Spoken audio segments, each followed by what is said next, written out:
One thing that you may have a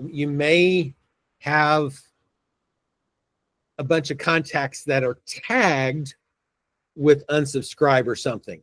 So what you could do is using your filter or doing some kind of search. So maybe we come over here and we say, phones and emails.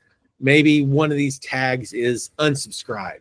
So I click on the unsubscribe list, and it shows me everybody that wanted to be unsubscribed. Maybe you imported it from another system or whatever. What you can do in that case is simply go in, select all those names,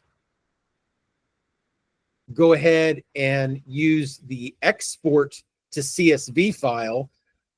As long as that email address is in the list, export it to a CSV file.